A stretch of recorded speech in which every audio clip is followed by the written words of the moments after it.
Bismillahirrahmanirrahim. Assalamu alaikum, dear students. Hope you will be safe and sound. As you know, students, we have started class 10th chemistry, chapter number 9, chemical equilibrium. In the previous lecture, we have discussed about the reversible reactions, and today I have fourth lecture with you, and the topic is law of mass action, and it is on the book page number 6. Let's see definition. If I divide this definition into two parts, first part is from here to here and the second part is from here to here.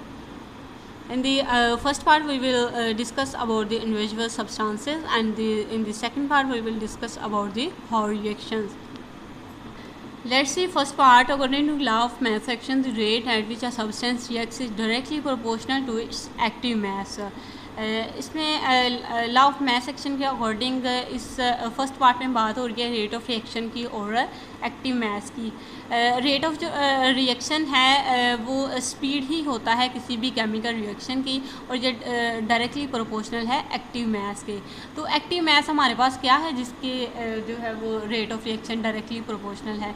तो active mass यहाँ पर एक example है, इससे हम देखते हैं कि एक्टिव मैस हमारे पास क्या है. यहाँ पर हमने लिए हैं 2 मोल हाइड्रोजन के और 1 मोल हमने लिया है ऑक्सीजन का. यहाँ पर 1 नहीं लिखा क्योंकि अंडरस्टूड बात है कि यहाँ पर 1 ही होगा. तो यहाँ पर 2 मोल है इसके और 1 मोल जो है वो ऑक्सीजन का है. ये हमारे पास रिएक्शंस हैं और रिएक्टेंट्स जो है वो कंबाइन करके प्रोडक्ट्स बना रहे हैं. और जो हमारे पास एक्टिव मैस है, यहाँ पर 2 जो है वो एक्टिव मैस है हाइड्रोजन का, 1 जो है वो एक्टिव मैस है ऑक्सीजन का. और यानी कि हमारे पास एक्टिव मैस का मेन है टेकिंग पार्ट है, यानी कि जो चीज़ जितनी अमाउंट में इस रिएक्शन में टेक पार्ट कर रही है, और जितनी चीज़ हमारे पास जितनी अमाउंट में वो टेक पार्ट कर रही होगी वो इसका एक्टिव मैस होगी. तो इसका एक्टिव मैस जो है वो 2 है, इसका जो है वो 1 है. यानी कि जितना ज़्यादा हमारे पास एक्टिव मैस होगा उतना ही रेट जो है वो रिएक्शन का स्पीड अप होगा. यानी कि डायरेक्टली प्रोपोर्शनल है रेट ऑफ रिएक्शन किसके, एक्टिव मैस के.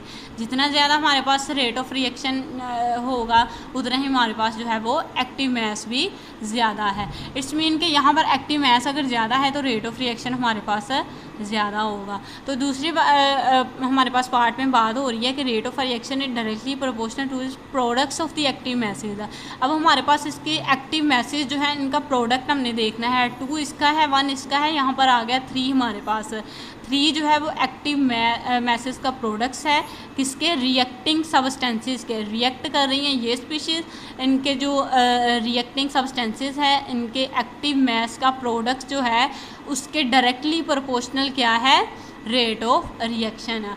और यहाँ पर देखें कि प्रोडक्ट्स जो हैं वो हमारे पास बने हैं. पहले तो हमने बात की इंडिविजुअल सब्सटेंसेस की, सेपरेटली बात की कि जितने ज़्यादा हमारे पास इसके अमाउंट है, जितनी ज़्यादा इसकी अमाउंट है उतना ही हमारे पास रिएक्शन ज़्यादा होगा. और दूसरे में हमने होल रिएक्शन की बात की है कि अगर इन दोनों के एक्टिव मैसेज को कंबाइन कर लिया जाए तो रिएक्टिंग सब्सटेंसेस है ये, और इनको अगर कंबाइन कर लिया जाए तो जितने ज़्यादा ये होगा उतना ही हमारे पास फास्ट जो है वो रिएक्शन होगा. और अगर एक्टिव मैसेज को मैं आपको इस तरह से समझाती हूँ कि अगर आप 2 kg मिल्क लेके आते हैं और उसमें से 1 kg जो है वो टी के लिए यूज़ कर लेते हैं, उसकी चाय बना लेते हैं यहाँ पर. तो 1 kg आपने यूज़ किया है और 1 kg आपके पास पड़ा है, और 1 kg टेक पार्ट कर रहा है, और जो टेक पार्ट कर रहा है वो आपका एक्टिव मैस है. यानी कि एक केमिकल रिएक्शन के अंदर जितनी अमाउंट उसकी टेक पार्ट कर रही होगी वो उसका एक्टिव मैस होगी.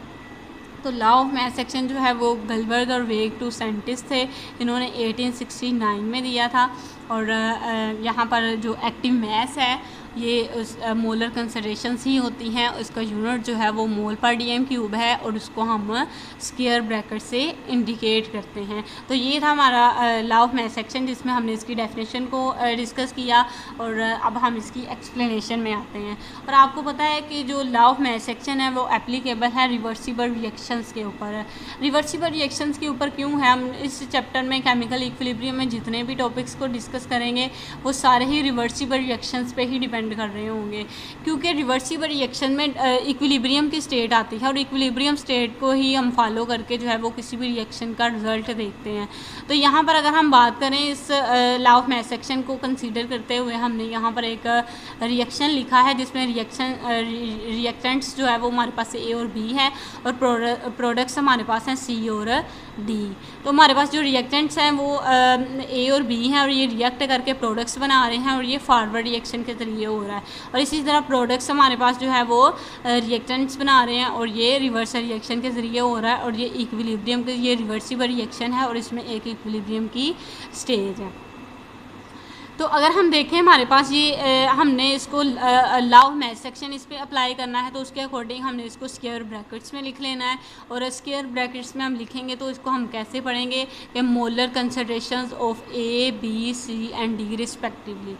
तो according to law of mass action जब हम देखेंगे तो रेट ऑफ फॉरवर्ड रिएक्शन जो है वो डायरेक्टली प्रोपोर्शनल होगा A and B molar concentrations के। और इसी तरह इसको हम इक्वालिटी में चेंज करेंगे तो हमारे पास के एफ जो है वो यहाँ पर जो है ये प्रोपोर्शनलिटी कांस्टेंट है और ए बी जो है वो मोलर कंसंट्रेशंस है।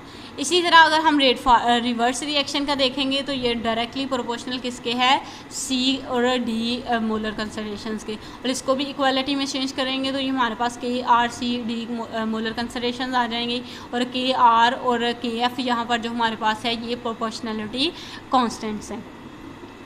और इसी तरह आपको पता है कि इक्विलिब्रियम स्टेट जो है वो आती है जब हम रिवर्सिबल रिएक्शंस की बात करते हैं।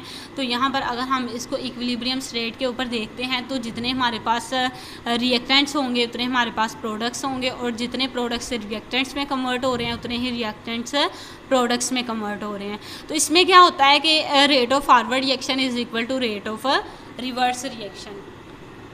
तो यहाँ पर हमने इसकी वैल्यू को फाइंड आउट किया था, हमारे पास रिवर्स रिएक्शन और फॉरवर्ड रिएक्शन दोनों की वैल्यू है यहाँ पे। तो इनको यहाँ पर पुट करते हैं हम, K F A B molar concentrations is equal to K R C and D molar concentrations. तो ये हमारे पास के एफ है और अगर हम यहाँ पर देखें कि ये सी और डी यहाँ पर सॉरी के एफ है और ये के आर जो है यहाँ पर मल्टीप्लाई हो रहा है, यहाँ पर आके ये डिवाइड होगा। और इसी तरह हमारे पास सी डी ये है और ये यहाँ पर मल्टीप्लाई हो रहा था ए और बी मोलर कंसंट्रेशन, ये यहाँ पर आके डिवाइड होगा। और यहाँ पर हमारे पास K F over K R आ गया, हमारे पास C D molar concentration over A B molar concentration. और इसी तरह हमारे पास जो है के एफ और के आर जो है ये इक्वल होता है के सी के, और इसकी जगह पर हम यहाँ पर पुट करेंगे के सी, और के सी जो है वो इक्वल है A C and D molar concentrations over A and B molar concentrations के। और यहाँ पर के सी जो है इसको इक्विलिब्रियम कांस्टेंट भी कहा जाता है। और ये हमने इक्विलिब्रियम कांस्टेंट को फाइंड आउट करना था किसमें, लॉ ऑफ मैस एक्शन में। और लॉ ऑफ मैस एक्शन जो है ये डिस्क्राइब करता है रिलेशनशिप किस किस के, एक्टिव मैसेस के दरमियान, रिएक्टेंट्स और प्रोडक्ट्स के दरमियान और इक्विलिब्रियम कांस्टेंट के दरमियान। यानी कि ये इक्विलिब्रियम कांस्टेंट्स, रिएक्टेंट्स और प्रोडक्ट्स इन सब के दरमियान जो है ये रिलेशनशिप को डिस्क्राइब करता है। तो स्टूडेंट्स ये था law of mass action. I hope आपने इसे अच्छे से अंडरस्टैंड करेंगे और अगर आपको कोई कंफ्यूजन हो तो आप इससे मुझसे डिस्कस कर सकते हैं। ओके, अल्लाह हाफिज़, टेक केयर।